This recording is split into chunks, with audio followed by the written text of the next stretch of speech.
Hello, Nadine.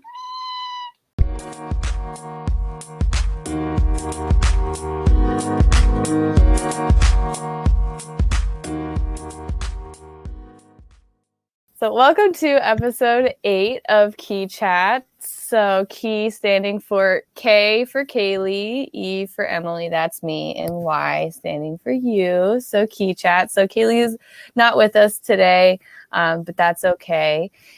Today we have one of my dearest friends in the whole entire world joining us, and we're going to try to not just laugh the entire time and make faces at each other the entire time. We'll see. That's a hard ask.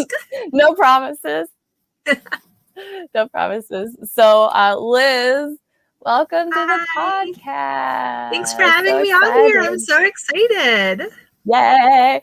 So a little context for Liz and I. So we've known each other for years. 9 years? 10? 8 years?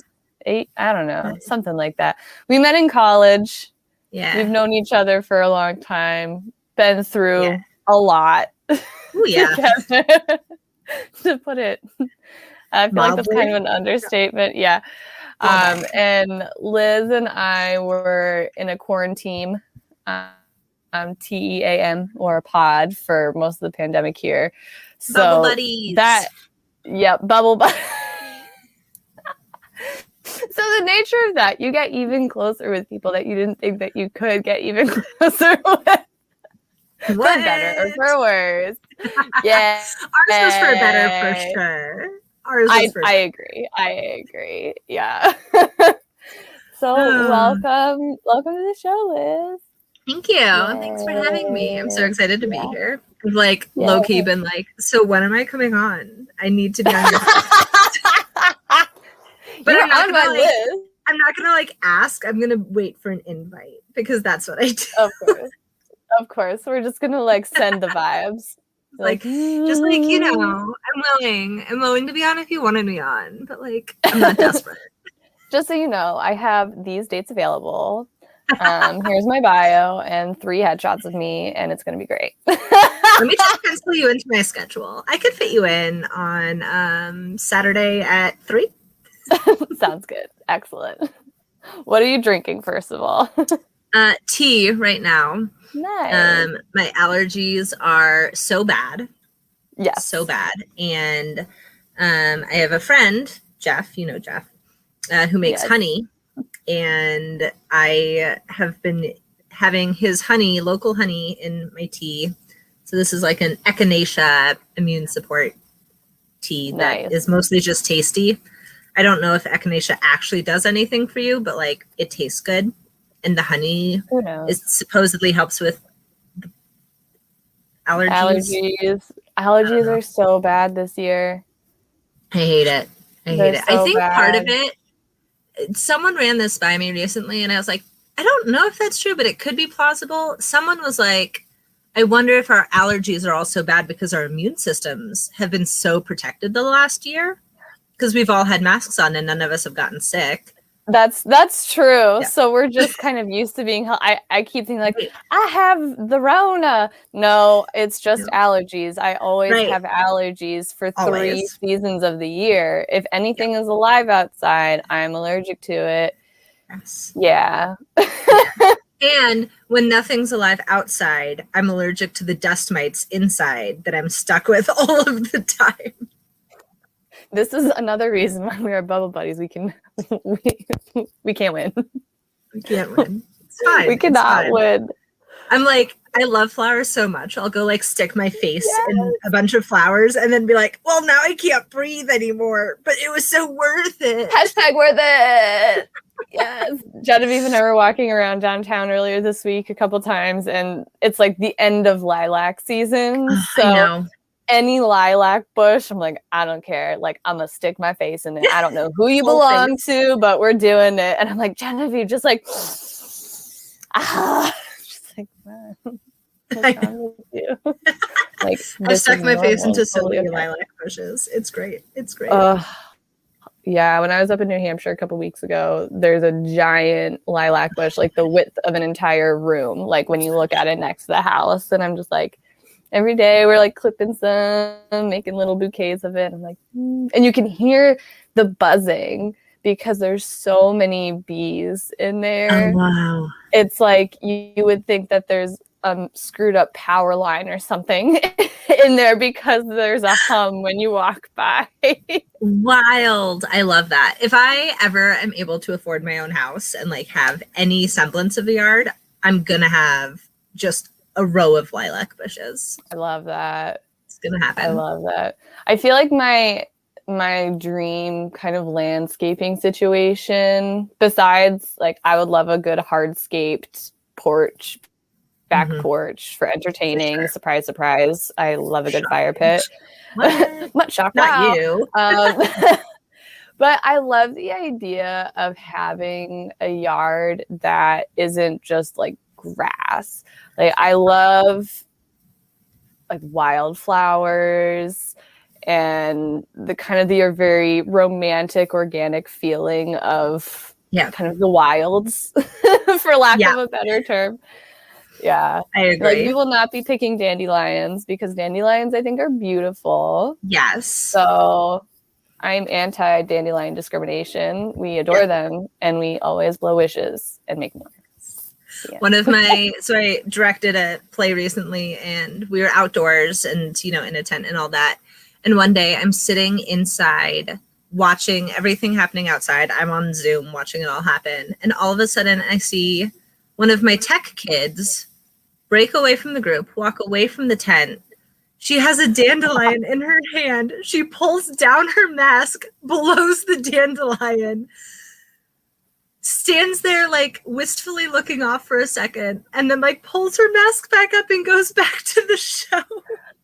That's amazing and beautiful. So adorable. She's a freshman. It's her first time with us. And I was like, my heart, I love this so much. I'm like, I'm getting teary-eyed. Like, it's so beautiful. It's fine. There's a cemetery behind us, and there's a ton of dandelions. Surprise. And Genevieve and I love to spend time in that cemetery. It's a great cemetery. It really is. It sounds sketch as heck, but it's actually really beautiful. And I felt so honored recently because she gave me like the perfectly round, fuzzy dandelion for me to wish. And I was like, I was not that nice as a kid. Like I would have kept that beautiful wishing dandelion for myself. Like I would not have shared that with anyone. And she's like, here, Mom, make a wish. I'm like, okay, I will make a wish. I totally will. I love it. Oh, she's so good. Growing up, we used to like, my grandma, my Omi, would take us to, there was like a cemetery, I guess near where she lived. I don't really remember. But she would like take us to the cemetery and we would like feed ducks and swans there. And so I always grew up being like, cemeteries are really peaceful, beautiful places. And so like, I love walking through the cemetery. Like I won't do it at night, but like other than that, I think Beverly has a really beautiful one too. I spent a lot of hours walking that when I was pregnant. Yep, that was cool. That happened a lot. Believe that. Yeah. And in Gloucester here, there's just a lot of them, which is kind of long term. I'm a little concerned about this with global warming, like how that's gonna go, because there's like cemeteries on the coastlines, but that's a conversation for another day. Problem for the future. Not the far future, but the future. Yeah, it's fine. Everything's fine. So the one behind us, though, so we now have this little, I would say it's a ritual, but we've done it 3 times. Where we walk to, there's this new ice cream shop that's like down the road, and we'll go get ice cream.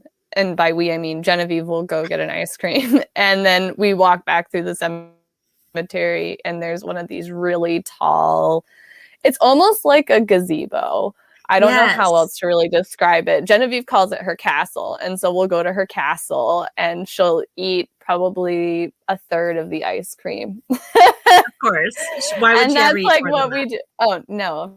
Of course. And of course, the kitty size is $5. It's ridiculous. This is what we get for living in vacation land. It's true. But yeah.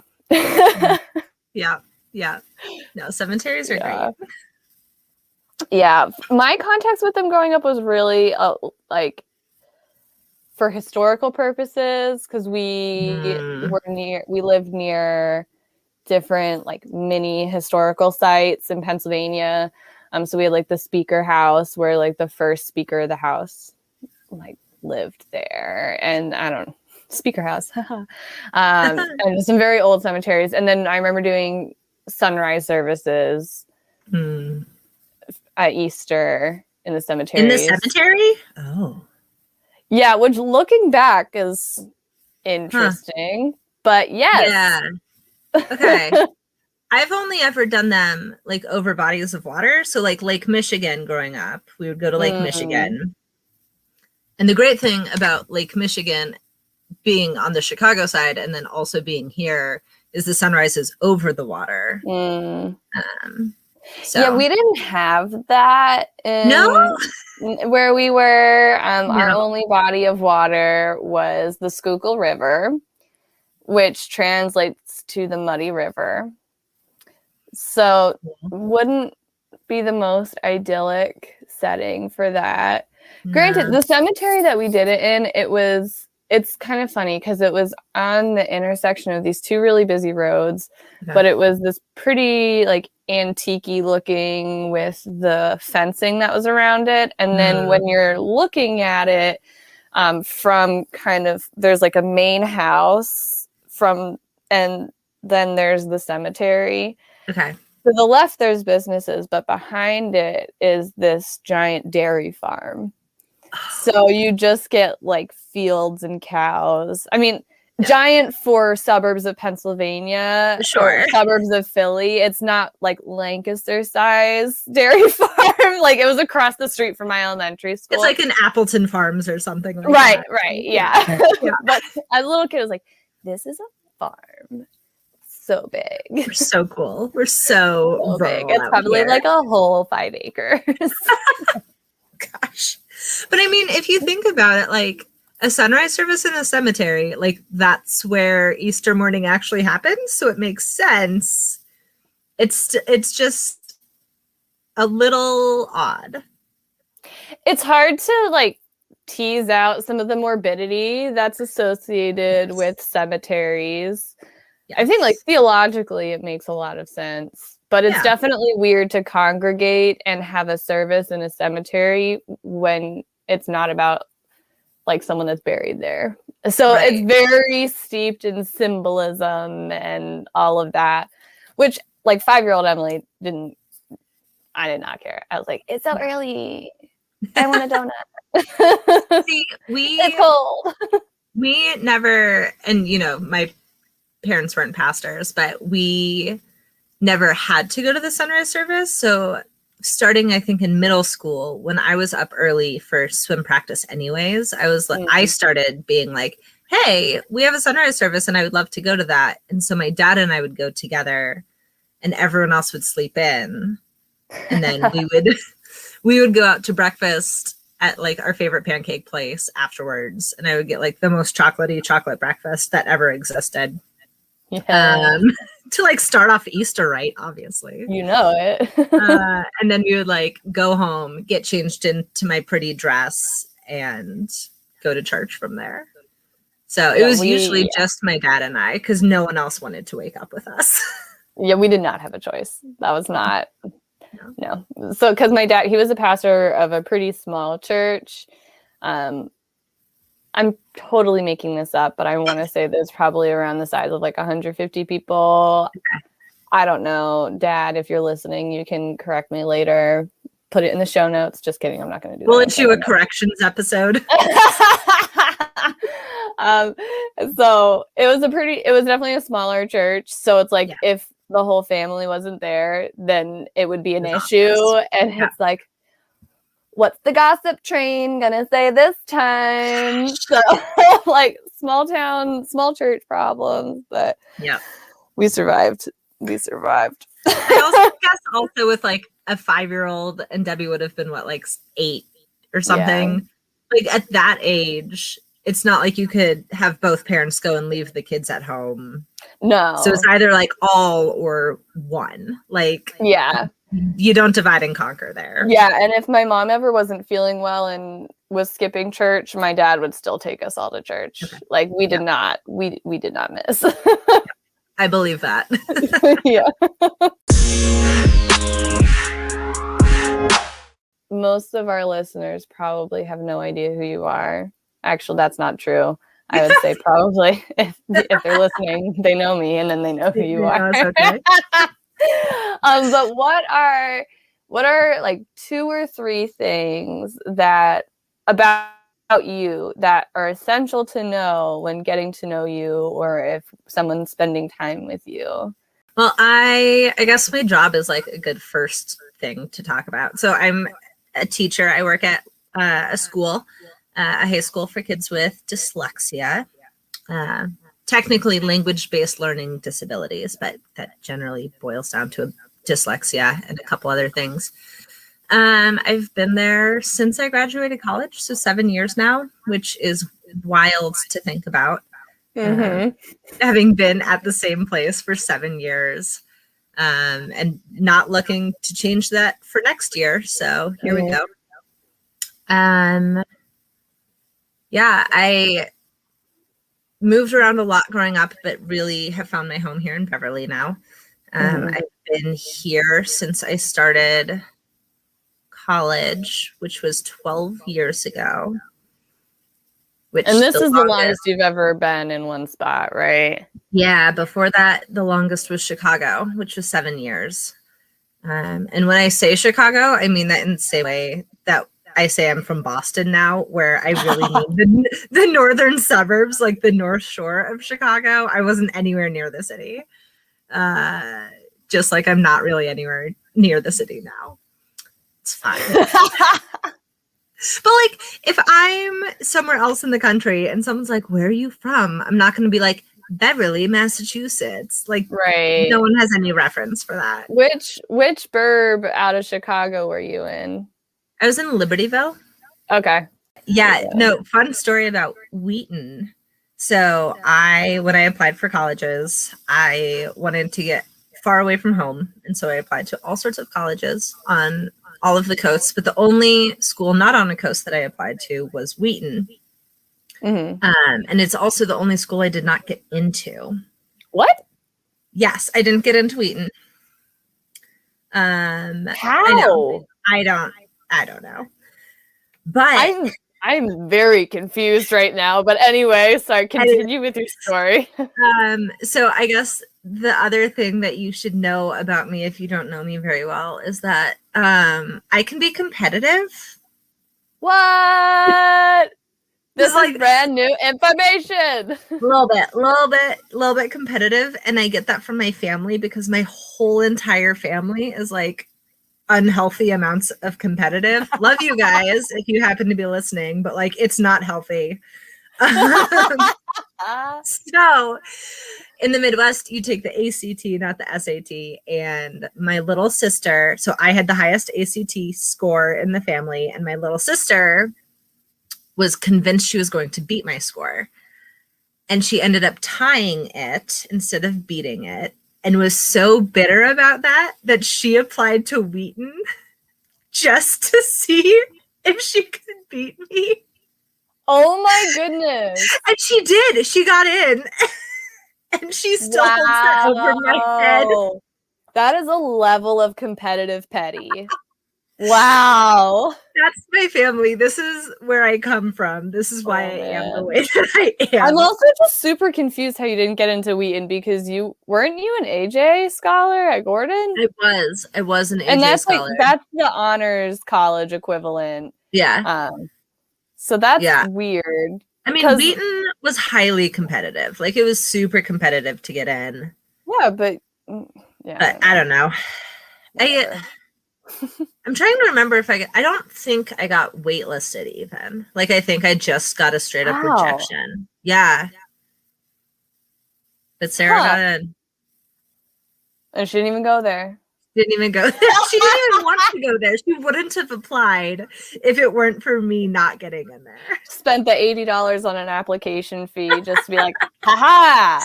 Beat ya! Okay, yep. Sarah. Okay.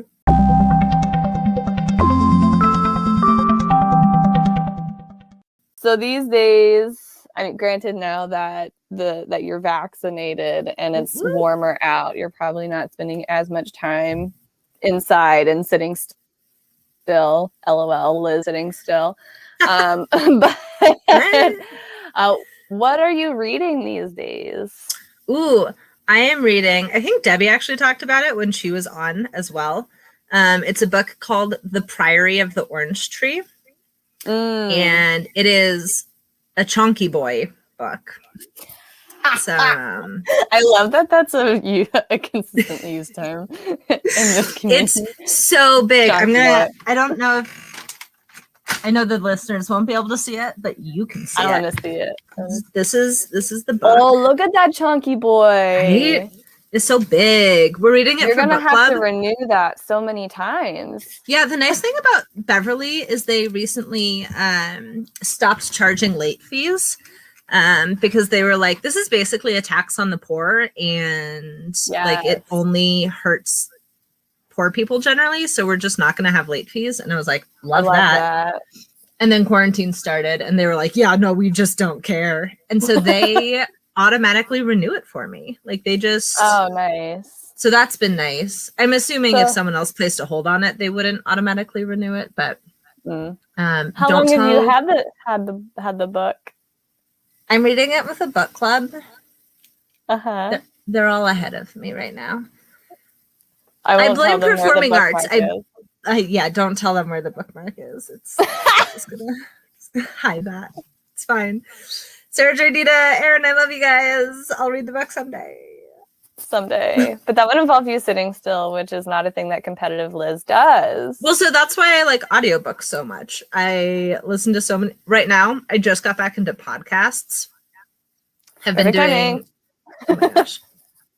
Have been listening to a lot of Invisibilia and have just restarted Serial, the 3rd season of Serial. Ooh.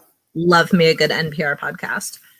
Yes. But I love those because I can like listen to an audiobook, listen to a podcast while I'm driving, while I'm working out at the gym, while I'm doing dishes, while I'm doing a bunch of other things.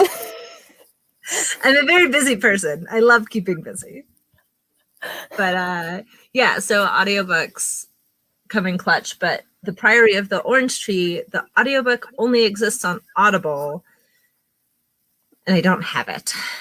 Audible gets expensive. They kind of like lure you in with these deals, and then you're like, wait, what? Where'd my money go? Yeah. Well, and it's like you have to pay a monthly fee on top of the book. I'm like, I'm not doing that. I don't get that. It's like, I feel like you either need to do subscription or pay for the items. Like getting charged for both is asinine to me. Yeah. It's like how with Disney Plus, you have to pay for movies of premiere access, which of course I've done because I have no self-control, which I'm not going to do for Cruella because I have heard terrible things about that movie. I have no desire to see it anyway.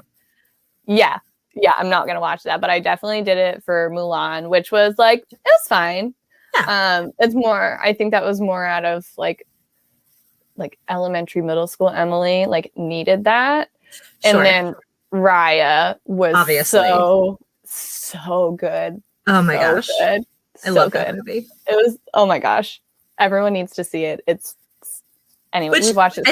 I think by the time this episode comes out, it'll be free on Disney Plus. Like I don't think it's premiere access anymore. Good. I think it's like June 1st. Well, everybody go watch it. And I think you can buy it at Target and stuff now too. So do that. It's so good. This is not an ad.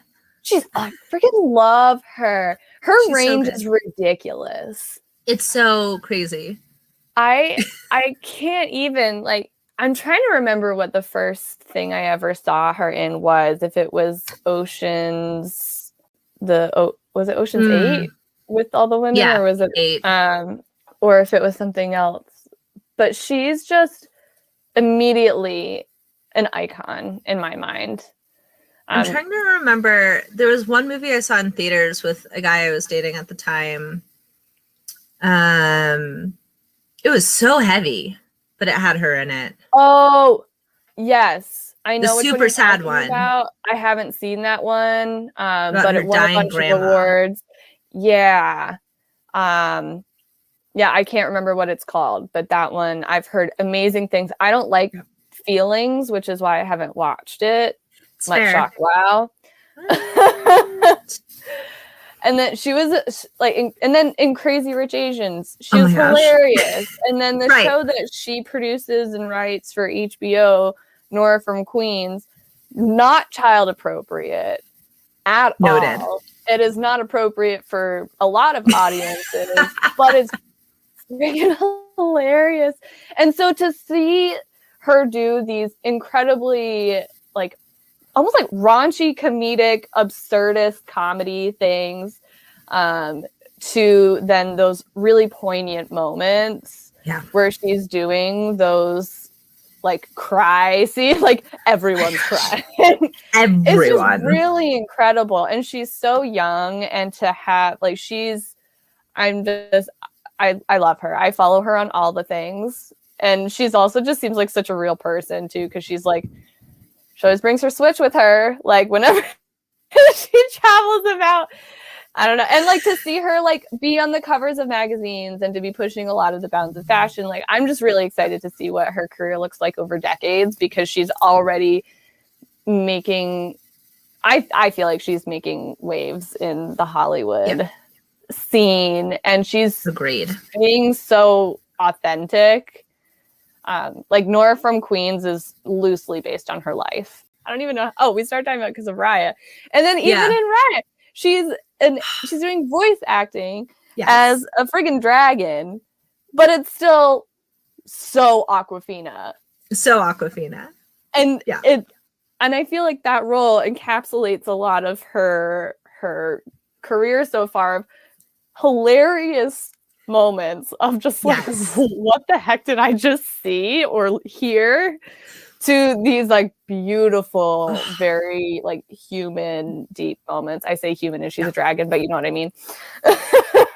But like, and for a lot of the movie, she's in disguise as a human, and even like her human form looks a lot like Awkwafina. Oh, like for sure. Like the massive smile and like long kind of tousled hair. It's like, what's a brush? I don't know. Like, I love it. So good. It's so good. Yes. Oh man.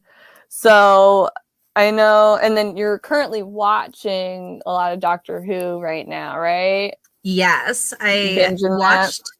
So I watched all of like Eccleston, Tennant, and Smith when I was in college. My friends got me into it. My like sophomore year of college, I got into it and like watched a ton of that. Kept up with it. It was really good. And then they like switched platforms or something, and I couldn't find it anymore, and I just sort of lost track of it. I guess on Amazon Prime for a while, and then it felt like it disappeared like overnight. Right.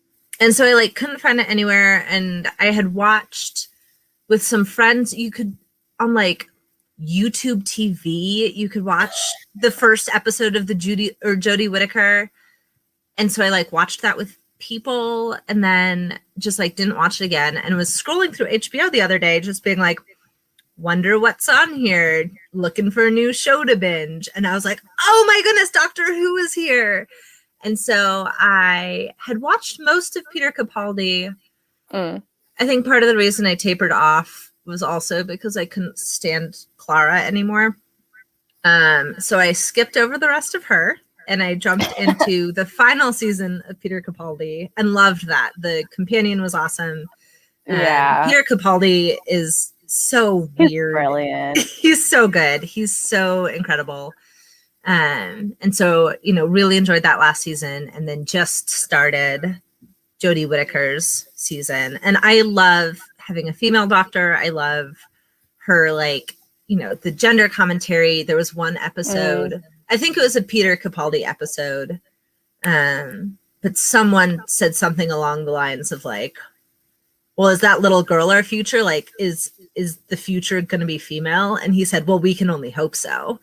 And I was like, yes. And then obviously his next reincarnation is Jodie Whittaker, and she's incredible and brilliant. And I want to go to a hairdresser and be like, just give me Jodie Whittaker's hair. That's the haircut I want. But my hair will never do that. And it's very tragic. I remember when they were getting ready to announce, like they knew that Peter Capaldi was on his last season. There was a lot of conversation in kind of the fandom about who, like what kind of person that they would cast. Like I know there was a lot of people lobbying for Gina Torres, which would have been amazing. Yes. She could still become the Doctor at some point. But a lot of really important conversations around race and gender. And then of course you have the basement trolls that are like, it has to be a white man. And it's like, this is fantasy, so it can literally be anything that they want it to be. Well, and they had already set the precedent by changing the Master into Missy. Yes, like, he had already so good. Yes. Oh my goodness, she's hilarious. I go through like British TV stints, and anything she's in, she is like, I don't know what she's drinking or eating or whatever, but I'm like, okay. You know who she reminds me of? I think of her as like the British Catherine Hahn. Really? Oh, that's funny. Because they're both just these like expressive characters who like everything is over the top. Everything is so big, but it's so perfect for the roles that they're playing. Yes. And like, I don't know if either of them know how to play a toned down, like down to earth person, but no, she's phenomenal. She really is. And it's been a lot of fun to like catch up to Doctor Who. It definitely, at the start of the pandemic when everyone was like, I'm rewatching all of these old shows that, we're all in regression mode and we're all seeking comfort in some way and rewatching shows that we all watched in high school because it brings us comfort. And like, I know we're pretty much past that. I don't know. Are we ever going to be past that? Different topic. But having Doctor Who, but like new Doctor Who has been really fun to like, this is still the Doctor. It's still, crazy shenanigans. But it's like new, it's more progressive. It's less Stephen Moffat. Can I say that? You can say that. Right. Yeah, it's he less definitely Stephen had Moffat. Women. Yeah.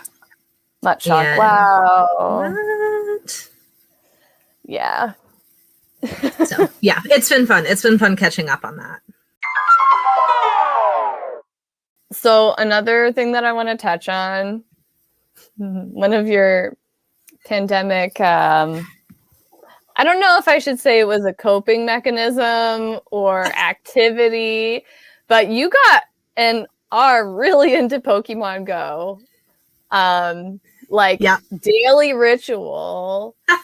Have two phones in your pocket level of You're blushing right now, and this is hilarious. So I want to know, like, how did this start?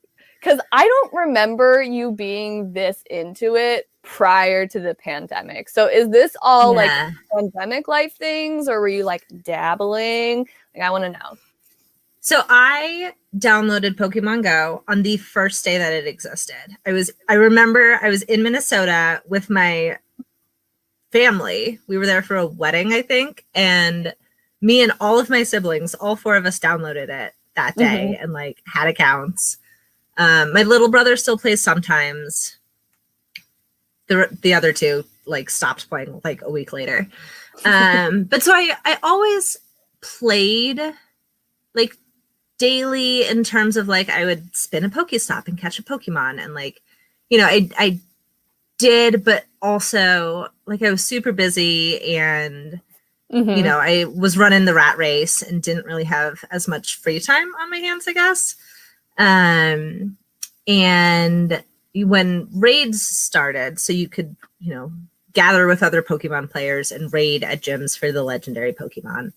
I started meeting people in this community that you know, we would gather for raids, we would do trades with each other, we would let each other know when good Pokemon showed up, and it's all over Group Me, so we would like tag each other and post. And... So like specifically in your town? Yeah. Like yeah. Okay. Yeah. Yeah. So I started getting to know other Beverly people. I started, you know, we would meet up, we would do these things. But I was probably doing raids, you know, when I could. So it was often like 3 times a week instead of daily. And so, you know, I'm on my way home from work and this group is gathering and we're going to do a raid, and I would swing by and do it and then go home. Or like there was a special event, and so I would meet up with people and we would do the special event. So was that kind of just a natural progression for you of like kind of a casual player, would do the raids? Because even 3 times a week to me still feels like a lot, but that also, I don't know, I'm trying to draw a parallel here, because if you're already out and like I check my Animal Crossing island every day for 5 minutes, so so maybe it's like an equivalent to that of like, I'm just going to do this thing, kind of check the box. And yeah. And I mean, so they give you like a daily free raid pass that you lose if you don't use it that day. And so there's some semblance, especially since I started playing more regularly, of like, well, I don't want to like lose this free thing that they're giving me. So it's worth it to get out every day and do this thing. Even though I know it's all just pixels on a screen. I know it's all fake. My friend that I play with today was like, yep, you got to go kick your fake Pokemon out of a fake gym so that you can get your fake currency. And I was like, you know what? Yeah, I do. Yeah, I do. I do think though, like I really appreciated though, in like when we were in these really intense lockdown months and months of this, that it really did force you to get outside. Yes. And I think a lot of us, it was really hard to do that. So to have something at a certain time or at a relative time range every day to get outside and not even like face-to-face socializing, but at least you're like, I am around other humans. Yeah. They exist. Yeah. Like I think that was a really good thing. And even though it's like all fake stuff, it seemed like it was relatively grounding for you through that. Not to put words in your mouth, but no, for sure. And you know, I think especially since the pandemic started, I have formed like you were saying earlier, how communities get tighter when you're sort of stuck in these pods with someone. And you know, there are these 3 other Pokemoners that I play with really regularly. I talk to all the time. We have group chats going. I have one-on-one chats with a lot of people. But like these are people that I've seen every single day pretty much for the last year.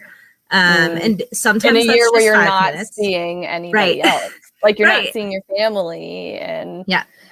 And I have so much time. And so like, you know, at the start of lockdown, we pretty much we would be in our cars, you know, we'd roll the windows down, would park alongside each other. And so we would be 6 feet apart, you know, more than that because we're each in our own cars. And then as things sort of eased up, like I would start going on walks with one of them, and we would go on long walks together playing Pokemon, and it was all outdoors and we were masked a lot of it. And then, you know, we stopped being masked for parts of it. And, you know, now that quarantine is over, or getting close to over, now that we're all vaccinated, at least, you know, we're able to like actually have friendships, question mark, which is great. So so it's, you know, I've talked with them about this, about how if I had not really if they had not reached out and said, hey, we're doing these daily raids, and if I didn't have this community, like I don't know that I'd be playing Pokemon Go at all anymore. But I definitely wouldn't be playing as much as I do. But just having other people who like I play with, I go out for drinks with, I, you know, text with and commiserate with and complain about other Pokemon players with. That's a big part of what we do, actually, is we just complain about other Pokemon Go players. Because like with any community, there's great ones, and then there's really obnoxious ones too. Oh, for sure. For sure. Yeah. So it's all about the community, and there's some really great people who play Pokemon Go. Good. And now we're in this weird transition phase of, okay, we've basically lived like two different kinds of lives over the past 2 years. So what's the next year going to look like of threading these things together? Of like, are we just going to have this like weird cognitive dissonance of like, oh yeah, 2020 didn't happen. Or like what things are we going to take with us from this time and move forward? Like, I know it's not exactly in the same topic, but kind of related. Like, I really valued the pace of the pandemic of like, if you're going to go and do something, you have to be really intentional about it. And I really, really liked that because I am so tired. I'm so tired. My daughter comments on the bags under my eyes way too frequently.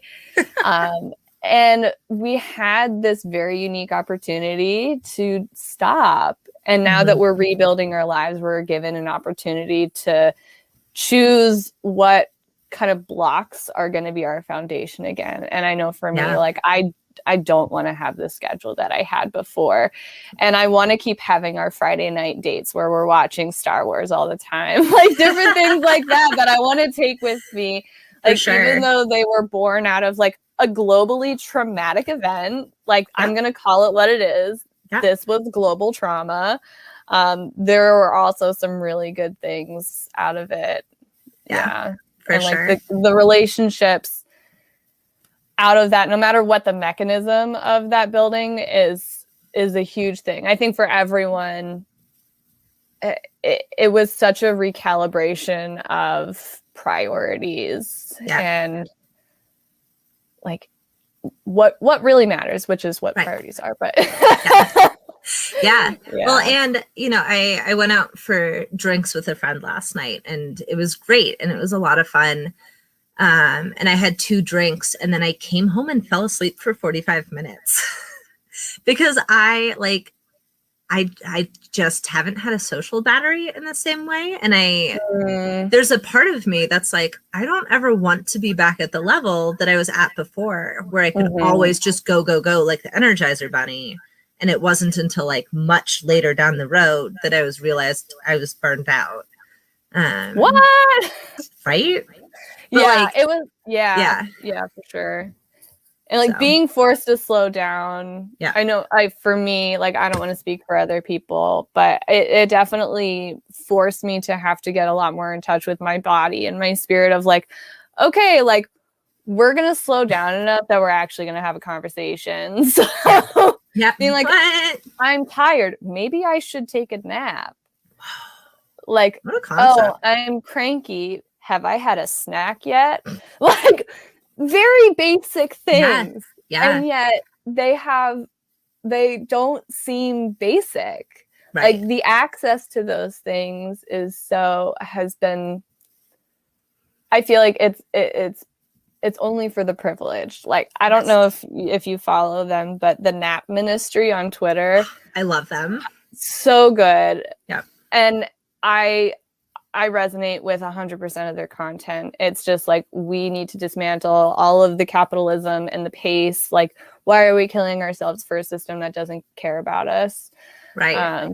And again, going back to the pandemic, I feel like now that we're kind of rebuilding and reopening, while the systems are still there, and unfortunately our governments and whatever, they're not using this as an opportunity to kind of overhaul stuff, we still have choices that we can make as individuals of like, what are we going to opt into and engage in? And I think a lot of people are deciding to opt out of the crazy. Like, as you can see, restaurant workers, so many restaurants are having to close down because people don't want to make $2 an hour plus tips. And it's because they're realizing like, I don't have to do this.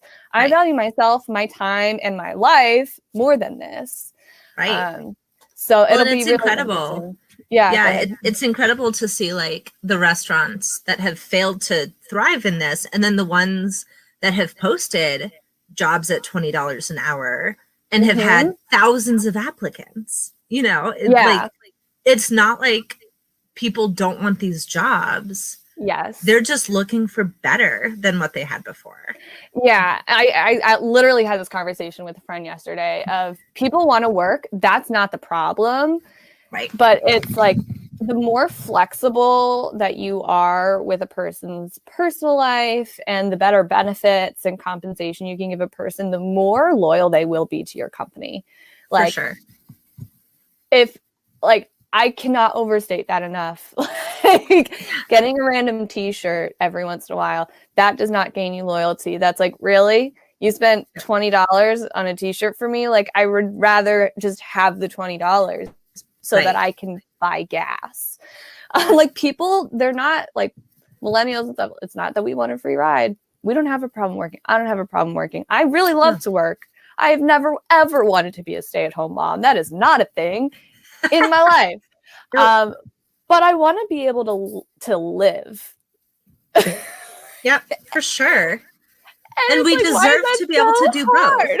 Right. Like, we deserve to be able to live and work and like have a healthy balance between the two.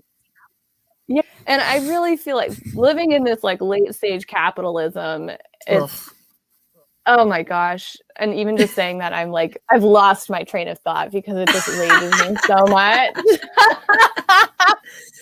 Stupid late stage capitalism. It kills me. It kills me. But it's got us. I don't even know how we got on this conversation, but I basically just rant all the time, which is welcome to mine and Liz's relationship, where we just talk about random crap and then we end up venting. That's all we do. Soapbox time. I love it. I love it. This is the best kind of relationship. Yes, it's so good. Liz, thank you so much for joining today. Thanks for having me. I had so much fun. Yes, we'll do it again. Happy to come on anytime. See when I can fit in your schedule because you're busy again. Let me pull out my Palm Pilot planner. Oh my gosh. Yes. Palm Pilots. What a throwback. Oh my gosh. All right. Well, thanks everybody for listening, and I hope you have a great rest of your day and a good week. Bye. Bye.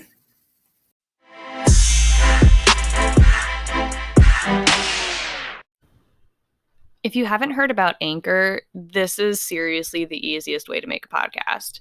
So let me explain. First of all, it's free. And when you're starting off doing a new project, you don't really have a lot of funds to start it off with necessarily. So free is always my favorite. Secondly, there's a ton of creation tools that allow you to record and edit your podcast right from your phone or computer. And you can pick it up from one device to another. Having it all being browser-based makes it super user-friendly. Anchor, they also distribute your podcast for you. So that way people can find your podcast pretty much on any platform that supports podcasts. So Spotify, Apple, Google, and a lot more than that. And so it's really everything that you need to make a podcast all in one place. So I highly recommend it. Download the free Anchor app or go to anchor.fm to get started.